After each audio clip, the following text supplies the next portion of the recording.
miditra amin'ny tena fitahiana amin'izay ary tsika raha teo nijery hoe tsy fitahiana lay tsy fitahiana fa lay fitahiana katsahan'ny olona nefany a mandalo fa tsy mitondra makaiza akory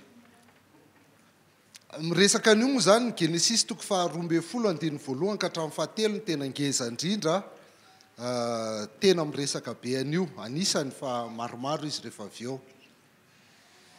nisy zavatra nydinganiko nisy zavatra nesoroko be dia be mihitsy teo tsy be dia be fa nisy zavatra nesoroko teo mba tsy halava be an'le izy fa any anatin'le taratasy androany zany le momba ny fitahiana androany a any misy an'le zavatra nesoroko dia manampy anareo ihany iny a rivariary vitiny raha mbola tsy nahazo ianao Genesis toko faharoa folo andiny voalohany ka hatramin'ny fahatelo aroy ny tompo tamin'ny Abrahama mandeha miala amin'ny taninao sy ny havanao sy ny tranony rainao akany amin'ny tany izay asehoko anao ahatonga anao firenena lehibe a sady hitahy anao ary ahalehibe ny anaranao ho fitahiana tokoa ianao hitazay mitahy anao a ary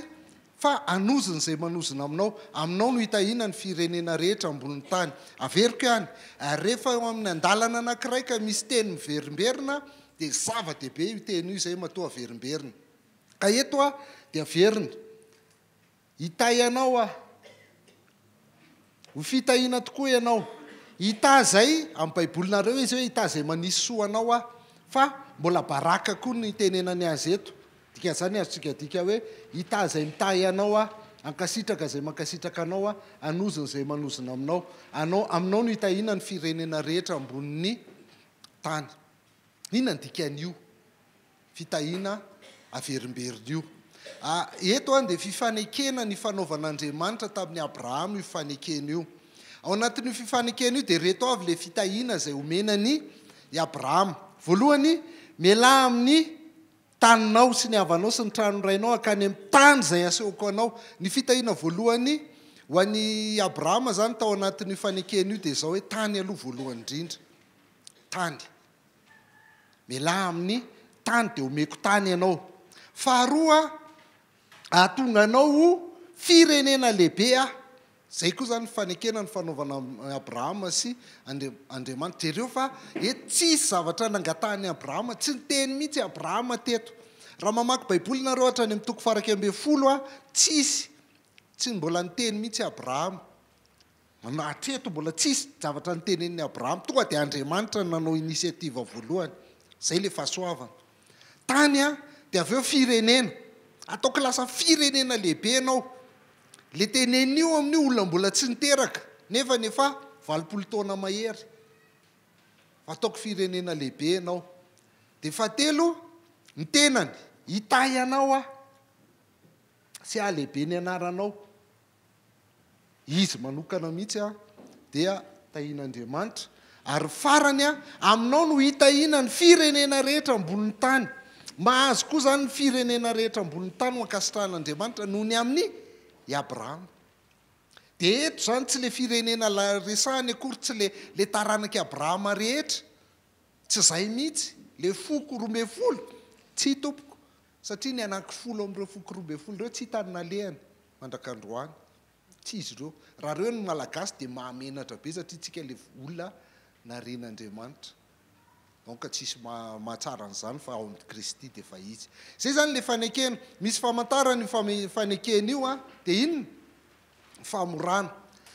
any anatin'ny ria misy ny rehetrarehetra momba ny fanekena rehetra ny fanaovan'Andriamanitra fa tonga dia fitiantsika izy zao zany ny zavatra nitranga dia mila azontsika le fandeha an'le fitantanan'Andriamanitra i Abrahama telo ny vadiny ty tsy vadiny ty fa ty inona moa zany mpanompony a dia hoe le zanaky ty no alainy Sara rehefa avy eo fa Andriamanitra ny teny hoe tsy izy io tsy zany Ismaela rehefa maty i Sara dia nanambady anketory Abrahama dia niteraka anankenina zany hoe ny zanaka nateraka Abrahama zany tompoko dia 9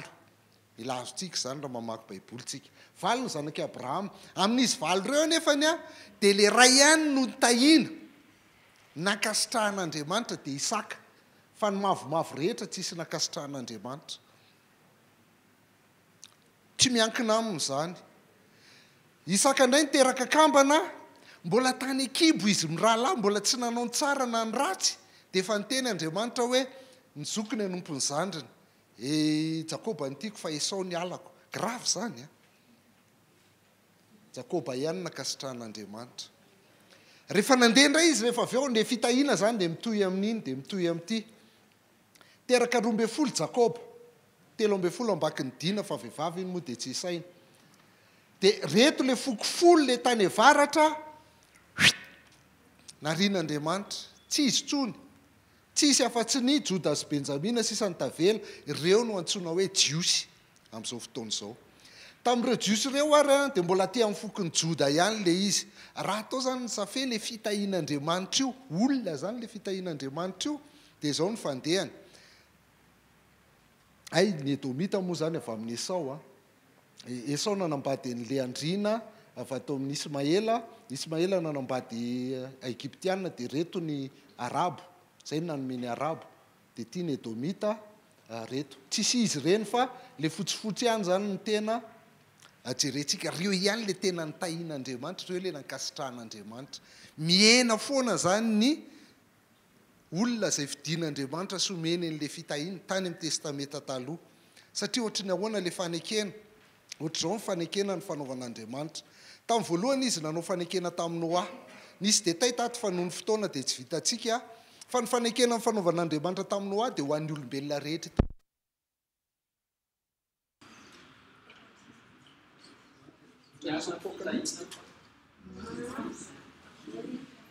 fa efa miverina ka sa tsy miverina tsy miverina toizatsika ny fanekena tamin'ny Noa dia fanekena ho an'izao tontolo izao dia izao ny fitrangan'le fanekena hoe Andriamanitra nanao fanekena tamin'ny Noa mba hahatonga itenenan'Andriamanitra fa tsy handrika an'izao tontolo izao tsony izy zay ny fanekena voalohany dia rehefa tsy nandrikana an'izao tontolo izao tsony Andriamanitra dia ny famantarana an'izay fanekena izay dia ny havana dia iny manapirofo zany fa tsy handrikana mihitsy izy tao aorianan'ny Noa dia nanao fanekena tamin'ny Abrahama indray izy Noa ny avian'ny firenena rehetra teto ambonin'ny tany zany Noa sy ny zanany saingy tsy tamin'ireo firenena ireo ny fidin'Andriamanitra fa olona anankiray tamin'ireo zareo niena zany lay olona tian'Andriamanitra ho tahiana olona anankiray tamin'ireo dia Abrahama dia ny fanekena tamin'ny Abrahama indray dia ho an'ny taranaka Isaka fotsiny na dia valo ary ny zanany Isaka fotsiny dia avy eo nidina indray nakaty amin'ny Jakoba dia avy eo nidina indray nakaty amin'ny Joda dia ny fanekena fahatelo fanaovan'Andriamanitra tamin'ny olona dia tamin'ny Mosesy indray ho an'ny firenena rehetra eto ambonin'ny tany dia ny zanak'Israely ihany no ny faneken'Andriamanitra ny tahian'Andriamanitra zany zanak'Israely ihany dia foko 12 raha manaraka ny didy folo manaraka ny lalàna dia ny anona tao anatin'io dia famantarana tamin'io dia ny sabata dia nidina ihany iny dia araka lazaiko teo hoe le zanak'Israely 12 tsisy mendrika fa i Joda ihany sy Benjamina dia tao amin'ny Joda nefany nisy ny Davida dia Davida indray ny fanaovan'Andriamanitra fanekena tamin'ny fokony Joda dia nanao fanekena ao amin'ny zanak' Davida izy avy eo ny tempolo ny famantarana tamin'iny dia farany dia nidina foana izy dia tonga taty amin'le tena zanak' Davida dia izy Jesosy Kristy ndikany zany le fanekena tamin'ny Abrahama zany dia fanekena makany amin'ny Jesosy Kristy niady ohatran'iny ny Esau azo an'io fitahiana io fa tsy nahazo satria tsy maintsy avany amin'ny Jakoba le izy azonareo tsy maintsy avany amin'ny Jakoba le izy mba ho jiosy le Jesosy Kristy dia tonga ty amin'ny Jesosy Kristy zany hoe le sary eto zany raha hitantsika maigny amin'izao tontolo izao dia ny taranaka Isaka dia ny zanak'Israely dia ny fokony Joda dia tonga ty amin'ny Jesosy Kristy dia tonga amina olona anankiray le fanekena dia mivelatra amin'izay hoe aminao no hitahiana ny firenena rehetra ambony tany dia mivelatra amin'izao tontolo izao indray fanekena ao aorianan'i Jesosy Kristy dia ny olona rehetra izay mino an'i Jesosy Kristy dia lasa mahazo fitahiana daholo zay ny fandehan'le fitahiana ndresahana tamin'ny i Abrahama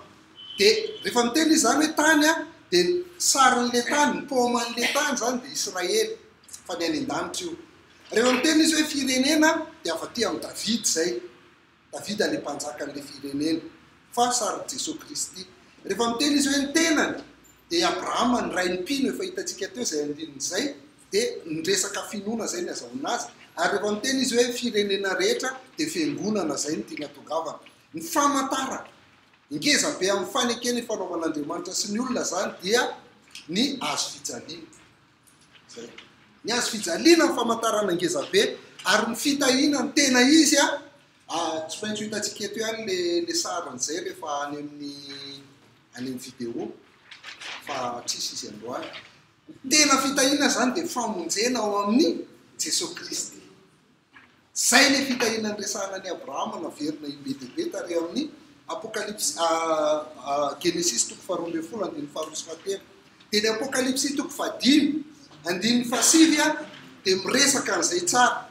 Apocalypse 5:5 hoe enao no mendrika andray ny boky, mantsy Jesosy Kristy io zany, le zanak'ondry. Enao no mendrika andray ny boky sy amanotombo-kaseny satria voavony ianao ary ny rahanao no nanavotanao olona avy tamin'ny fokom-pirenena rehetra, ny samy hafa fiteny,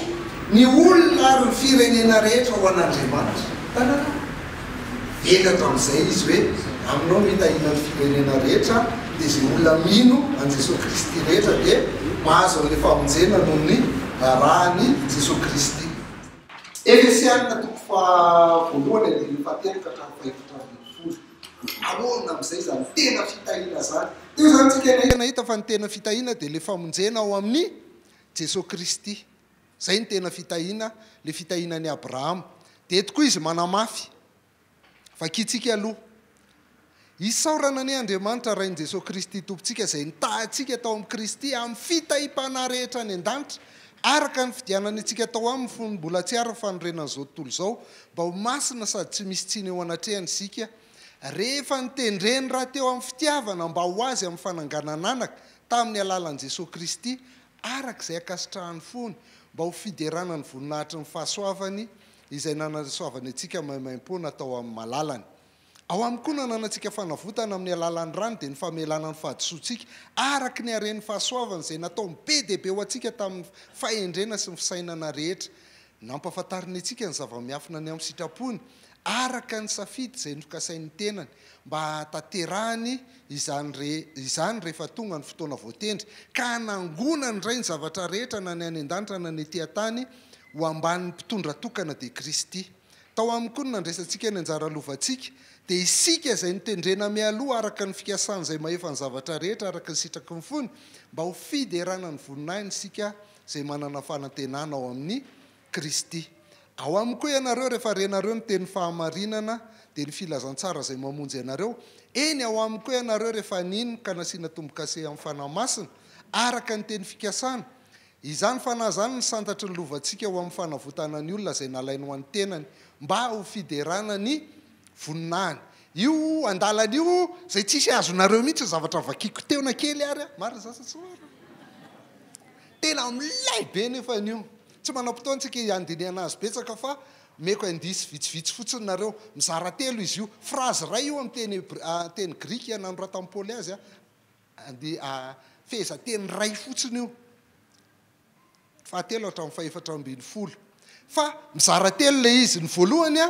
dia ny fizarany voalohany dia ny andininy fahatelo ka hatramin'ny fahaenina manao hoe ny fiatombohany izy rehetrarehetra dia zao.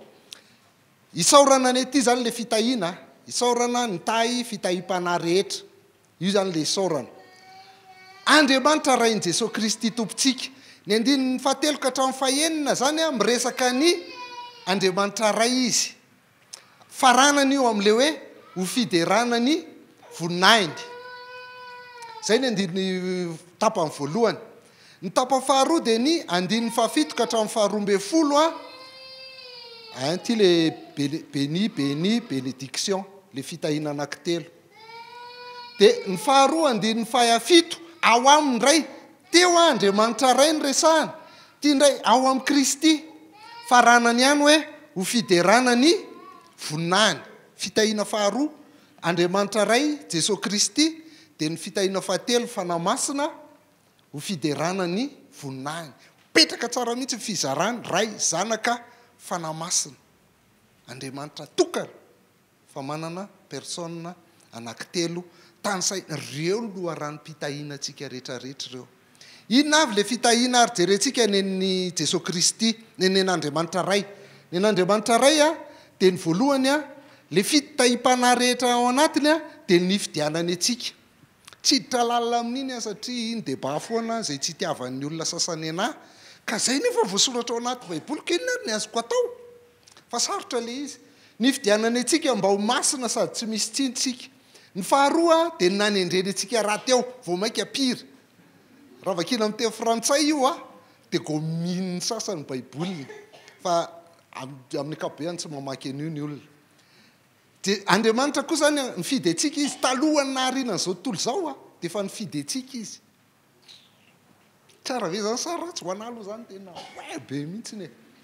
dia izy koa nanendry antsika amin'ny fitiavany a mba ho lasa zanantsika zanaka natsangany amin'ny alalan'i Jesosy Kristy natsangan'Andriamanitra zany tanareo persona samy hafa tena mazava tsara mihitsiny io dia ny fahatelo a ny fitahian'Andriamanitra zay ny fitahian'Andriamanitra ny fidianany antsika sy nanendreny antsika dia iny araka sitrafoa ny fiderana ny voninahiny ny Jesosy Kristy indray a reto ny fitahiana avy amin'ny Jesosy Kristy ny famelana ny fahadisoantsika famelan-keloka zany zay natao zay araky ny haren'ny fahasoavana io zay natao be dia be ao antsika amin'ny fahendrena sy fisainana rehetra dia nanavotany antsika zany famelana fahadisoantsika nanavotany antsika zany nataon'i Jesosy Kristy faharoa nampahafantariny antsika ny zava-miafina ny amin'ny sitrapony zany koa zany asan'i Jesosy Kristy fitahiana va amin'ny Jesosy zany hoe mahafantatra ny sitrapony ianao araka ny safidy zay likasainy tenany mba handehananao mba hanatanterahany zay rehetra rehefa tonga fotoana voatendry ka hanangonany ray zavatra rehetra rehefa mahafantatra ny sitrapony ianao dia anangona ny zavatra rehetra ho angoniny daholy a ho amin'ny mpitondra tokana dia Kristy tsika ao anatin'izay dia fahatelo a mbola le fanendrena mialoha le teo ihany prédestination dikan'izany raha tsy hainareo nanangonany tsika indray a ohatra nanendreny antsika indray a mba ho lovany isika ty moa anjara lovantsika fa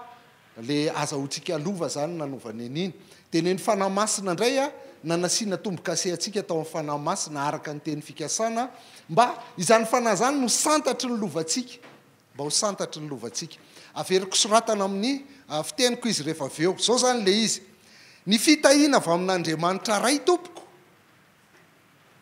ny fitahiana avy amin'Andriamanitra ray dia inona ozy izy tsika teo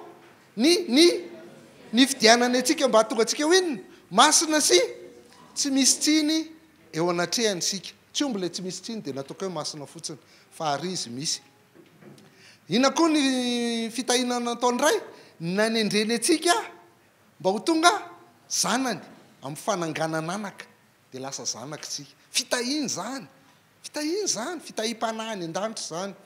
ao amin'i Jesosy Kristy indray inona nataon'i Jesosy Kristy fitahiana natao Jesosy Kristy atsika teo izy tsika famelan-keloka atsika dia avitra tsika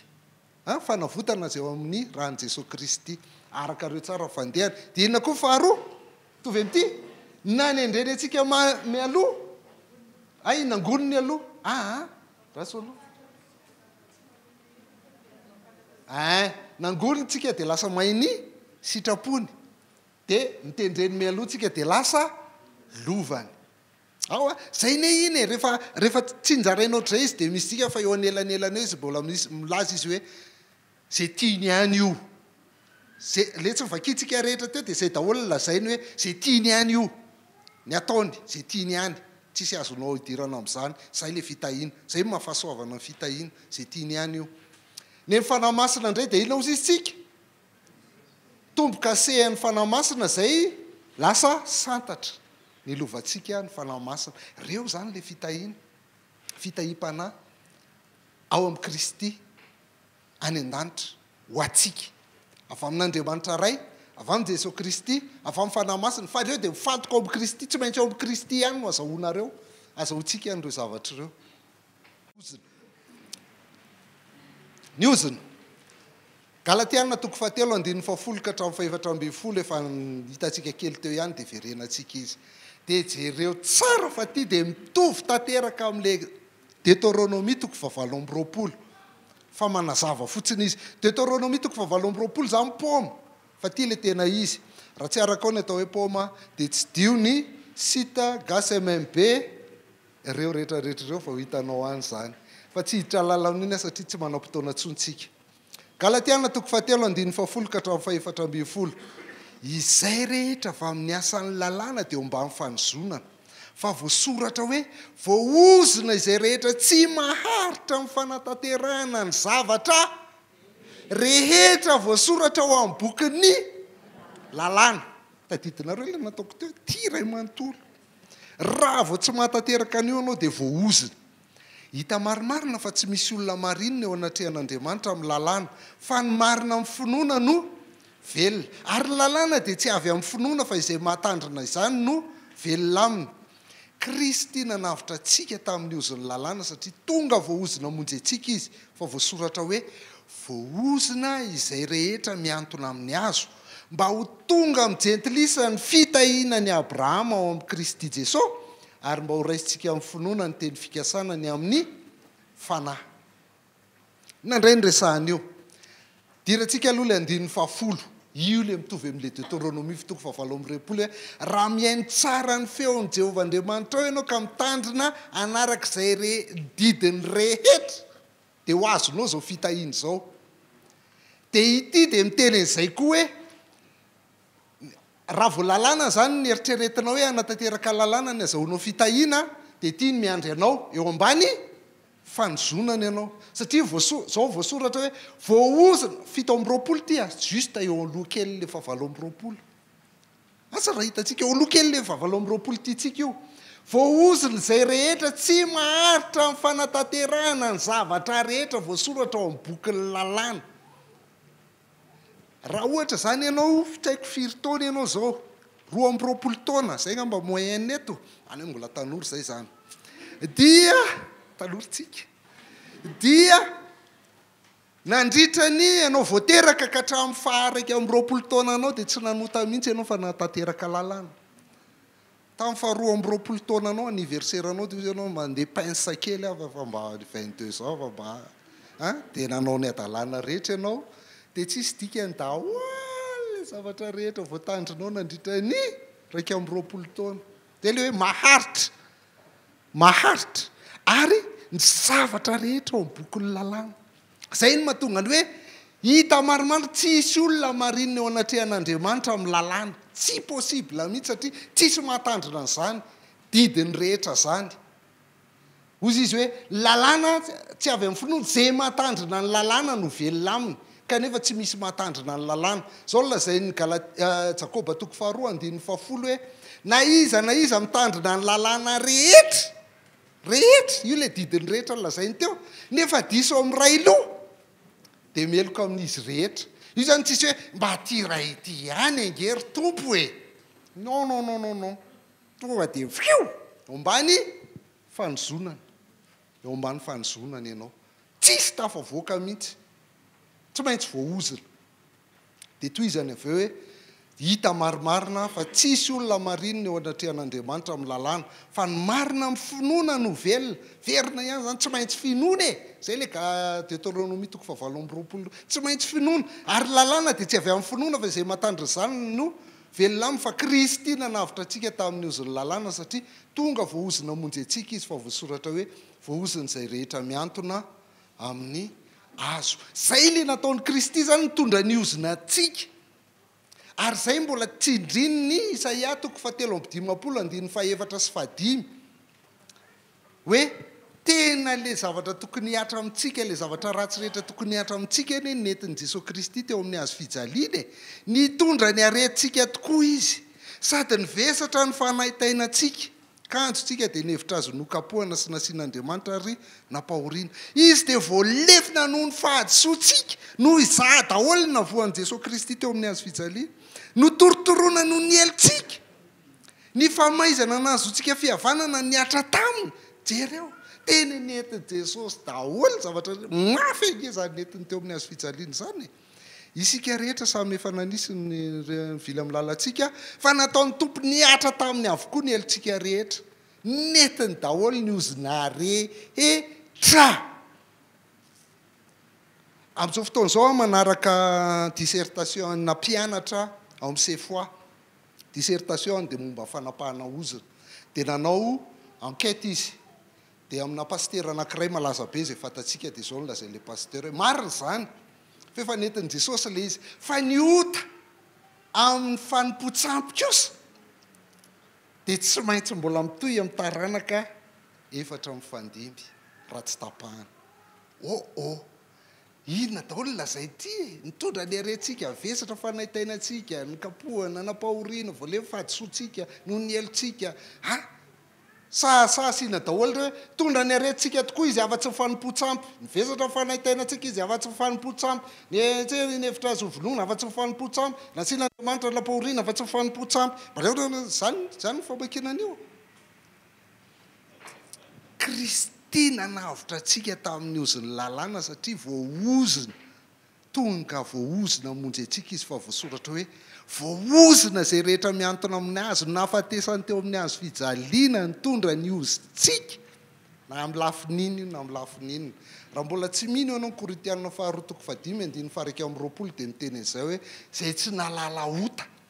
tsy minendrika ho faty inge zany Jesosy Kristy zany satria tsy fatany akory zany ota zany izay tsy nalala ota dia nataony ota lasa ota io le ozina inona mbola ota tsy ao anatin'io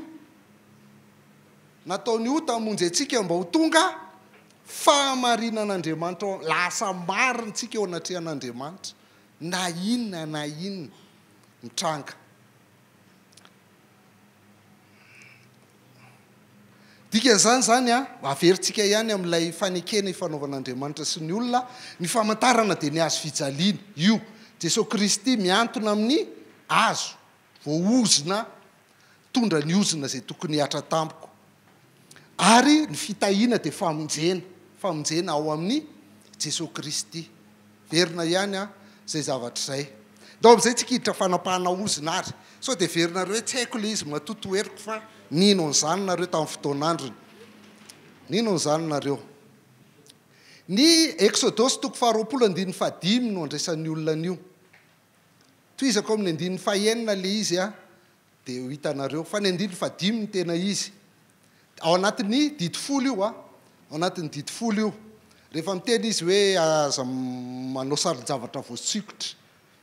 aza miakohaka eo anatrehany sampy zany ary aza manompo azy fa izaho tompo Andriamanitra ao dia Andriamanitra saro-piaro ka mamaly ny eto zany le izy eloko ny ray amin'ny zanaka hatramin'ny zafiafy sy ny zafin-dohalika dia amin'izay mankahala eo moa dia fahafaranany eo zafin-dohalika teboka gomina daholo ny toyany rehetrarehetra toyany nefa hoe amin'izay mankahala nefa mamindra fo kosa amin'ny olona rivo mandimy izay tia ka mitandrina ny didiko io ihany ny averiny tena io exact eo mihitsy ny averiny amin'ny Deutéronomie 5:7 didi folo ihany io fa ma-Deutéronomie azy fa merena teny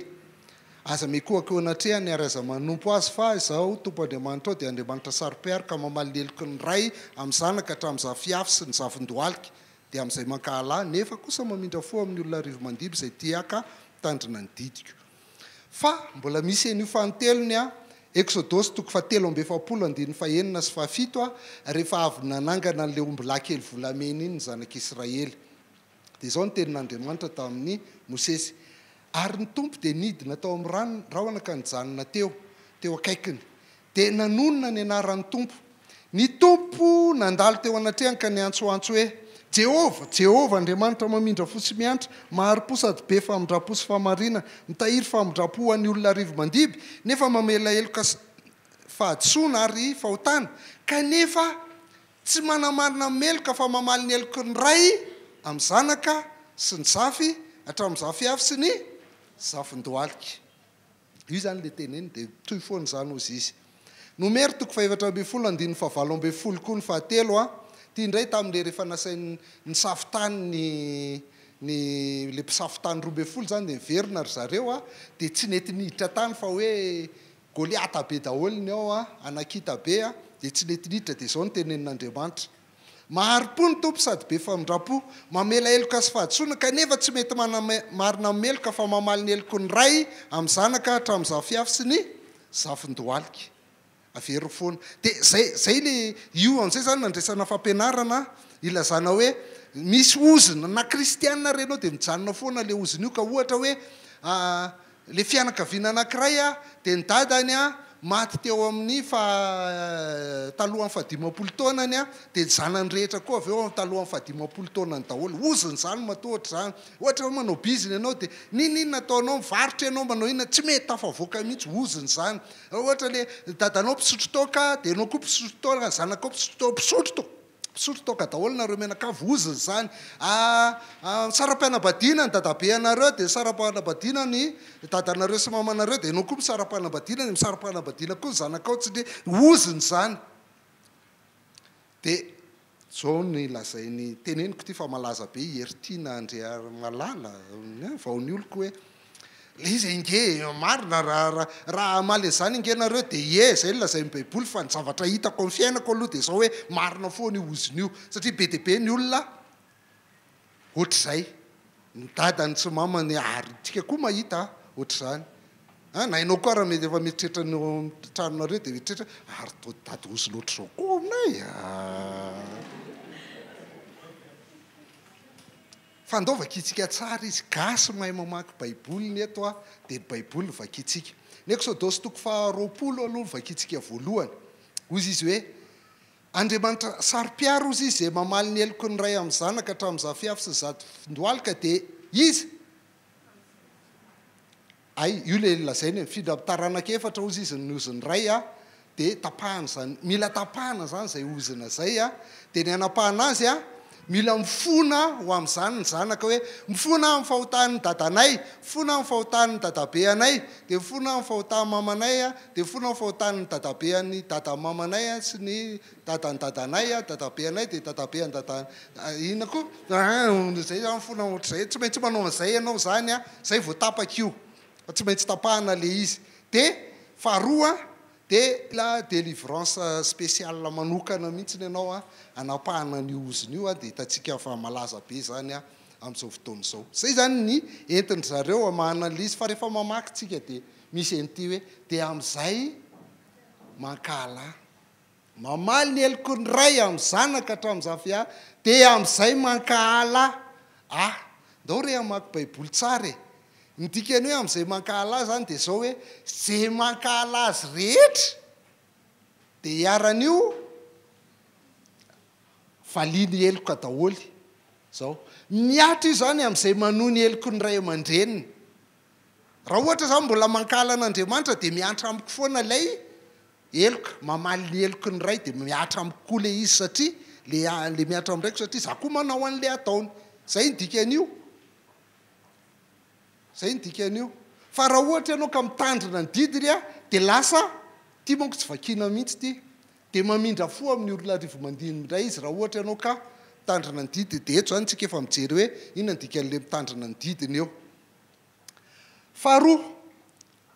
nomero toko faefatra ambin'ny folo andiny favalo ambin'ny folo dia tsisy resaka fanompo-tsampy tompoko satria zay ny lazain'le pastera hoe tsy maintsy io dia eloka fanompo-tsampy io tsy tapaka mihitsy io raha tsy tapahana fa tsy afaka amin'ny finonan' Jesosy fotsiny io satria tsy vitany teo amin'ny azo fijaliana io fa azafady tompoko fa eto dia tsy ho an'ny mpanompo-tsampy mihitsy tsy ho fanompo-tsampy mihitsy ny resaka eto nomero toko faefatra ambin'ny folo fa resaka tsy finona tsy mino an'le te fikasan'Andriamanitra hoe omeko anao itany io efa omeko anao io dia tsy nentina indrayry zareo fa hoe misy goliata be ao dia tsy nety niditra izy dia zay no nitenenan'Andriamanitra an'io hoe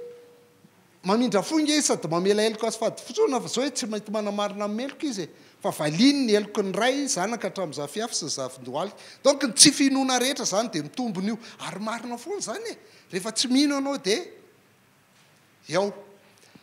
exodosy toko faefatra amby telopolo andiny fahenina sy fafito inona indray na makitsika azy eto dia io zany le fafito le tsy vakiny hoe mitahiry famindrapo an'ny olona arivo mandimbo mamela eloka sy fahadisoana ary fahotana kanefa tsy manamarina meloka fa mamaly ny eloko ny ray amin'ny zanaka sy ny zafiafy ary ny zafindoalika zany hoe mila hitatsika fa misy fampanantenana miaraka amin'io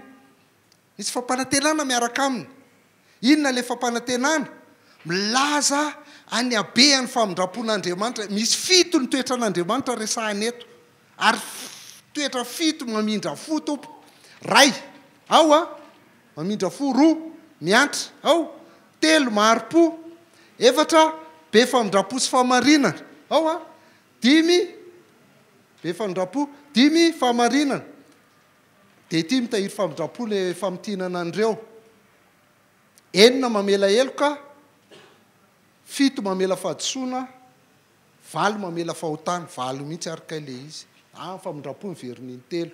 mamindra fo mamindra fo mamindra fo ray roa telo efatra dimy enina fito toetra an'andriamanitra fito zay toetra tsara zay le tia nindraindraina eto le toetra an'andriamanitra tsara fa tsy le toetra an'andriamanitra manozina tompoko ao a de rehefa ataony safea de io toetra an'andriamanitra io ho an'ny olona arivo mandimby no le abeny zany hoe 1000 fois fa le rehefa tezitra koa izy ka mamaly eloka ka tsy mety mibebaka ianao a dia 4 de eo ianao zany mahita hoe tena amilay le andriamanitra hoe tsy andriamanitra mampatahotra sy manozina sy mitana ozina io andriamanitra io fa andriamanitra mamindra fo io ka 1000 fois ny famindrapony fa juste 4 fois fotsiny ny fahatezerany tanareo le alehibeany am'izany ndao mba hijery zavatra tsara sy le marina le izy eo amin'andriamanitra nijerentsika fa tsy mitady zavatra ratsy ka ny antony io moa zany de zao hoe ka rehefa tsy tapaka an'izinao de lasa ianao mandeha makany am manao délivrance rehefa tonga any ianao de tsy maintsy misaron-doha de tsy maintsy mandoha ampafolo-karena de tsy maintsy manao ny rehetrarehetra de fa anazy ianao zany zay inge io zavatra io e zay io zavatra io ka ianao koa tsy mamaky baiboly tsinona de fa mame verset anakefatra le olona de va iny ianao hoe tena zay tokoa zany tsy vakina akory le tena izy zay ny fandehany io fitiantsika le izy zany voalohany ozy izitsika de zao hoe am'izay mankahalany io iaran'io ozina io raha mankahalany tompo ianao de iaran'ny ozina ka raha ohatra ianao ka manohy ny eloko ny ray aman-dreninao a de miatra aminao ihany koa io ozina io ary tsy ho an'ny mpanompo sampy ihany io tsy marina mihitsy zany ny teny hoe raha mpanompo sampy ny any de tsy afaka jesosy re olona fa inona loatra za jesosy zao malemilemy kelika zay mpanompo sampy de tsy voa nefa efa teo izy fa niteny fa tsinitsinina ny sampy azo mikapaina tany analy reny de asa tana ampiasa entina ihany izy fa tsy afaka mandeha sady tsy mahatonga loza izy tsy mahay manisy soko Jeremia 10 de enao milaza fa raha vao fanompo-tsampy de tsy vitan'i Jesosy donc ho an'izay tsy mino teny fikasana koa de mipetraka foana io mamaly ny eloka io andriamanitra saingy mila jerentsika fa misy fampanantenana koa miaraka amin'io a lay toetra fiton'andriamanitra mamindra fo miatra be famarinana mamela eloka mame adisoana mamela fahotana 1000/4 zay ny zavatra tia nylazaina eto ny abeany famindrapon'andriamanitra no tia ny resahany eto anankiray koa tiako manko ny tsy hitany zareo tsy isy ny baibolina i Jeremia sy Ezekiela de mpaminany zay niaina tao anatin'ny fahababona zany hoe tamin'ny androny zareo mihitsy no lasa babo tany Babilôna ny zanak'Israely de nampahery en'izay zanak'Israely babo zay ry zareo ny nababo ny zanak'Israely de voalohany indrindra aloha dia zay ny fantatry ny rehetra hoe eloko ny razany noho ny eloko ny razany zareo no natonga anazy lasa babo tany Babilôna zay zany ny fandraisan'ny zanak'Israely azy fa i Jeremia sy Ezekiela manindry hoe non tsy ny eloko reo fotsiny mahatonga atsika babo any verina am'le hoe mankahala azy mantsy eto tsy ny eloko reo fotsiny mahatonga atsika babo any fa tsika koa tompony andraikitra am'izany tsika koa manao an'le fahotany razatsika zay mahatonga atsika lasa babo fa tsy ny fahotany razatsika ihany de zao ny zavatra nytenen'ny Jeremia toko farika amin'ny 30:7 ka hatramin'ny 70 hoe am'izany andro zany izy de tsy hiteny tsony hoe ny ray ninana voaloboka marikivy ka nifiny zanany madilo azonareo zany no abolany jiosy zany tamin'izany hoe le andriamanitra koa zany ngatsy rariny dadanay ve ninana voaloboka marikivy de za madilo nify tsy teny an'izany tsononareo izy izy fa samy hofaty ny eliny avy ny olona rehetra na iza na ina za omana voaloboka marikivy dia izy ihany ny adilonify fa aza ilikany amin'ny dadanareo sy mamanareo ny mampadilonify ianao fa ianao ny ninana tilina zay neto zany dia zao hoe matoatsika lasa babo tsy ny noho ny razantsika ihany malasa babo antsika fa noho ny adalantsika koa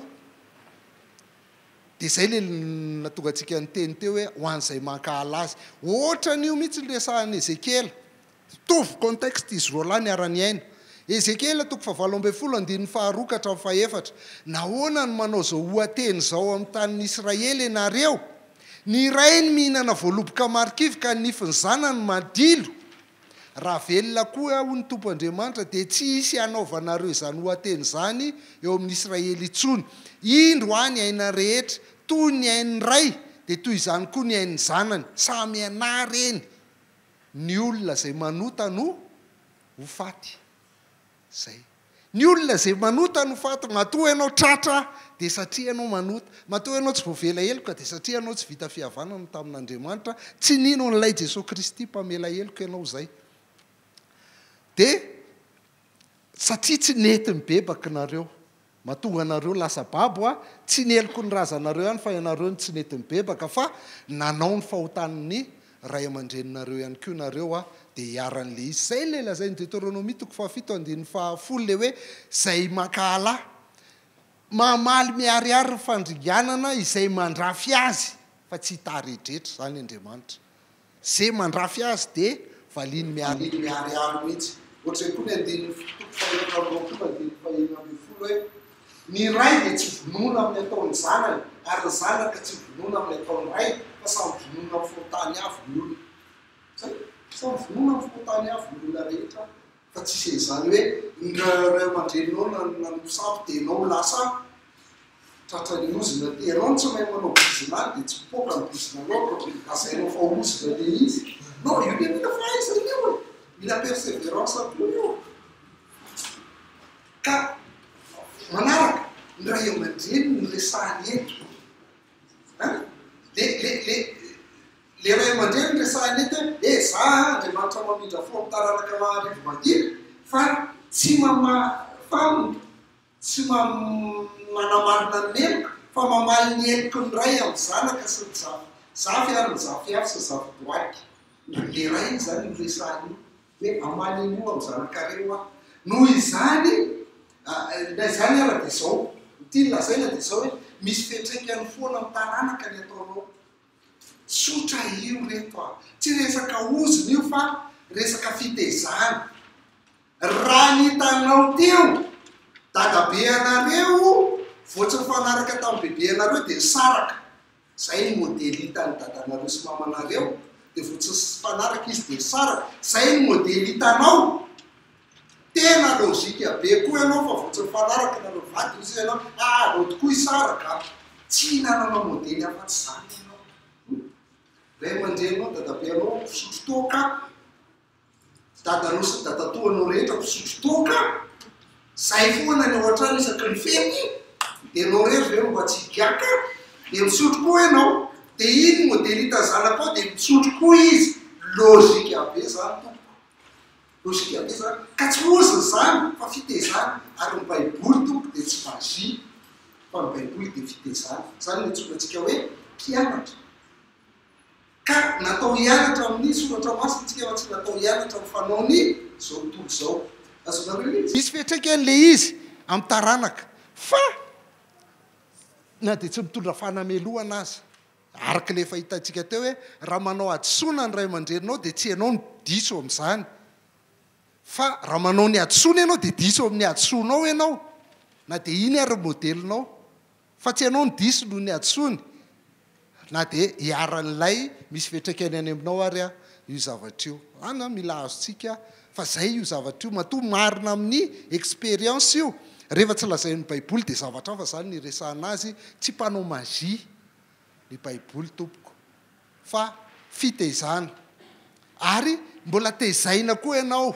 amin'ny fiainanao kristianina rehetra hoe tsy hanao an'izany fanao zany na dia zany ary nataony dadanao sy mamanao sy dadabe anao a de tezainy ny soratra masina aoka tsy mamidovay anareo fa aoka ho fen'ny fanahy satria ny famamona de miteraka faharatsiana rehetra de zany ny ampianariny soratra masina anao de mila mianatra sy tezaina am'izay anao fa tsy hoe anaovana mazimazia de hoe amin'ny anaran'i jesosy délivreny anao de avy eo anao tsy misotro tokatsony zafady mbola misotro ihany ianao nisy misionera zay nitsagajanga izy de inona nataondralahy izy mitsagajanga asany nofo ny fitsagajagana tompo fa tsy asany devoly tsy ny devoly nitsagajaga tam'le vehivavy fa le misionera inona natao roana devoly le misionera ak ty misionera ty olona manana PhD en théologie mindoalika izy nanaovana angaretina reraka ozy izy le misionera mbola tiako izy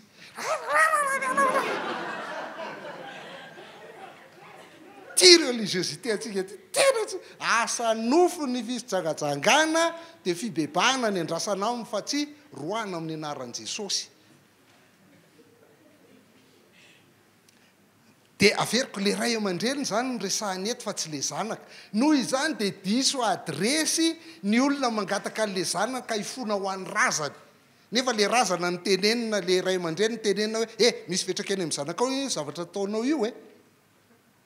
de le zanaka indray ny tenenao mifona am'le ray aman-drenao fa taizao anaty baiboly misy an'izany hoe ianona mifona de ianona voavela eloko zay mibebaka ihany voavela eloka fa tsy misy idirany am'izany ka noho izany tsy hainao ifona amin'ny razanao ny andrasana aminao fa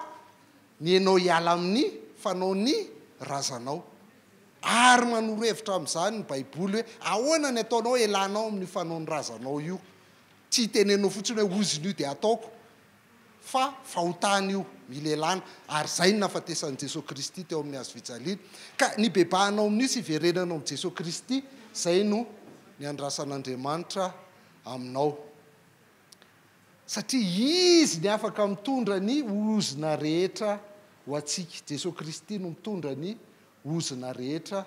fa tsisy mazia mba mitenena ireo hoe ndao hoe efa mba nijereny io baiboly io ihany raha mba mahita séance de délivrance ao anaty baiboly nareo na anankiray azy hoe ianona de nanondovany ozina ny ray de nanaovana séance de délivrance raha mahita nareo de mba meo kely anaty de ampianaro fa tsy hitako zany fa efa mba nitady tsisy en'izany ao fitezana no hitao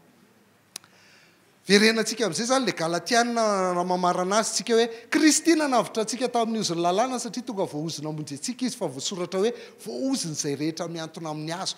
netiny Jesosy daholo zany ny ozina rehetra zay niahatra amintsika de rehefa avy nety le izy de maninontsika mba ho tonga amin'jetlisany fitahinany Abrahama io le famonjena ny resantsika satria fanampin'io rehefa mahazo famonjena ianao de maninona ho raisitsika amin'ny finoana ny teny fikasana ny amin'ny fanahy ny olona voavonjy de mandray ny fanahy masina manana ny fanahy masina ny famantarana ozy izytsika etony amin'ny fanekena ny fanaovana amin'ny olombelona amin'Andriamanitra de ny hazo fijaliana foana izy ny antona amin'ny hazo ny fitahiana de le famonjena vitan'ny Kristy teo amin'ny hazo fijaliana de zay vonjena rehetra de manana ny fanahy ao lasa manana fanahy masina ianao zany de fanahy masinao io no manampy anao hiala amin'ny ratsy rehetra na io ny manalanao amin'ny ratsy rehetra raha ny tena marina satria tsisy ezaka azonao atao hiala amin'ny ratsy zany tsy vitanao zany tsy vitanao zany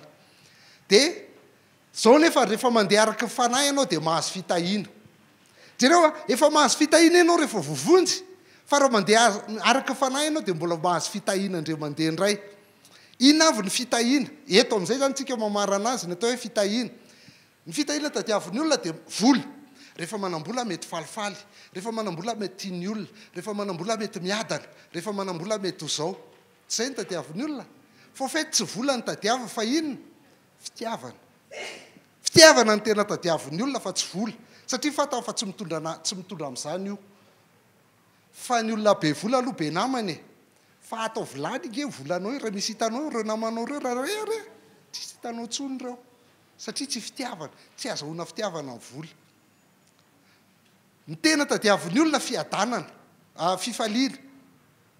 fa tsy any amin'ny vola rehetanao fifaliana zany afaka mirevirevy kely sy ninona ianao fa tsy fifaliana zany lany iny a makasoka be am'zay arary ny adosy tsisy fifaliana zany tompoko fa tadiavin'ny olona fitahiana tena tadiavin'ny olona fitahiana fa tsy vola na fombiazana ny fitahiana tadiavin'ny olona dia fiadanana mba miadana kosa reny fa mana tomobila sy ninona ko fa tsy hainao fitaitainana io aizandray ny ahitana lasantsy miakatra ny lasantsy ahoana indray ny anina ny lalana ratsy simba ny ena pneu ena ny rehetra tsisy fiadanana zany ny fitahiana tadiavin'ny olona dia faharetana mba maharitra amin'ny zavatra fahoriana sy ny rehetrarehetra satria tsy maharitra izy dia nitady hoe bon ao vidiko vola ianao anina dia mba le tsy faharetako amin'izay mba tonga dia alefanao meloha ahy fa faharetana ny tadiavin'ny olona zany ny fitahiana ny olona manana faharetana zany ny olona tahian'Andriamanitra ny olona manana fiadanana olona tahian'Andriamanitra ny olona manana fifaliana olona tahian'Andriamanitra ary ny olona manana fitiavana olona tahian'Andriamanitra ny olona manana famoram-panahy dia fitahiana zany ny fanaova-tsoa dia fitahiana zany ny toetra mahatoky dia fitahiana zany fidelité ny fahalemem-panahy fitahiana zany a ary ny fahonona-po fitahiana zany ino io fitahiana io inona zany ny fitahiana vokatry ny fanahy zay ny atao hoe fitahiana tovary zay ny tadiavintsika sy katsahantsika ato ihany misy zany any amin'ny meko kely amin'ny avriltsika 21 avriltsika tsy eto fa any amin'ny Rasalama miaraka ihany tsika fa hiaraka amin'ny STE tsika 21 avril dia ny lohahevitra hodiniantsika amin'izay dia momba ny tsao dia any amin'ny Rasalama ny farany ambony zany any misy toerana malalaka kokoa no ity dia eritreretina hoe nareoreo miampy an'le mpanaraka STE no anatrika any dia feno kokoa izy any fa tsy omby izy raha ato 21 avril zany hianatra momba ny tsaotsika raha sitrapon'ny tompo dia any amin'ny volana May antsika dia hianatra ny fitarihan'ny fanahy masina ahitantsika ny hoe ahoana amin'izay ary io ahoana zany hoe tarihan'ny fanahy masina zany volana May dia avy eo hianatra momba ny vola 3e samedi daholo resako zany ny fanasitranan'Andriamanitra hianatra n'izany tsika juin na juillet eo mbola lamina le izy dia hitantsika eo ny fandehany arakaraka izay tarihan'ny fanahy eo ka reo zany tompoko ny fitahiana reo ny tena tadiavin'ny olona io le tena fitahiana katsahantsika manana fakasitrahana ankasitran'Andriamanitra ianao satria minao an' Jesosy Kristy dia mandeha araka ny fanahy ianao satria efa mivonjeny manana fanahy masina dia manana an'ireo na misy vola na tsisy vola rehefa mandeha araka ny fanahy ianao manam-pitiavana na misy vola na tsisy vola rehefa mandeha araka ny fanahy ianao manana fifaliana na misy vola na tsisy vola rehefa mandeha araka ny fanahy ianao manana fiadanana manana faharetana sy sisa rehetrarehetra zany ny fitahiana tadiavina faranantsika ry izy amin'ny 12 marina mihitsy ny eto amiko eto ny ora ny fitahiana lehibe indrindra zany dia ninona fanahy masina na ny tena marina ny ray ny zanaka ary ny fanahy masina le Efesianina toko voalohany 1:7 teo satria raha manana an'io ianao dia ny loharanom-pitahiana mihitsy no ao aminao loharanom-pitahiana tsy manana vola amin'ny banky ianao fa amin'ny banky mihitsy ny ianao raha makapoma le banky mihitsy ny ianao le tompony le izy le manome an'le izy ianao mieritreritra fa le moyen tadiavinao everinao fa vola arena fa ombiazana zahoanao fifaliana fa avy any amin'ny fanahy masina zany tompoko fa tsy avy amin'ireo ary io mandrakizay io tsy misy mangalatra zany io nisy nangalatra fanahiko tsy zany mandrakizay io ary io dia miaraka aminao hatrany an-danitra fa zay mety fitahiana rehetra azonao entina fahombiazana na inona tsy miakatra aminao miaraka any an-danitra io fa mijanona eto ihany ny fanahy ry Andriamanitra ray zanaka fanahy masina ihany no miaraka aminao hatrany an-danitra ny apokalipsy dia hitantsika zany ray zanaka sy fanahy masina zany miaraka amintsika ao zany noho izany tompoko raha te handray fampaherezana kely ianareo satria raha tsisy lesona ara-panahy moa zany tsy miady aza mitsiriritra zavatra tsy hanananao ka ilazana hoe satria tsy manana an'iny dia tsy tahian'Andriamanitra zany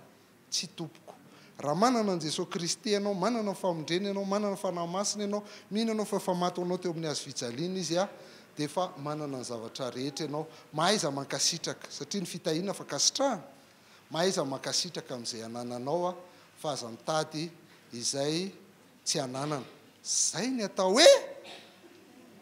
zay ny atao hoe efa matory ve nareo isa roa telo zay ny atao hoe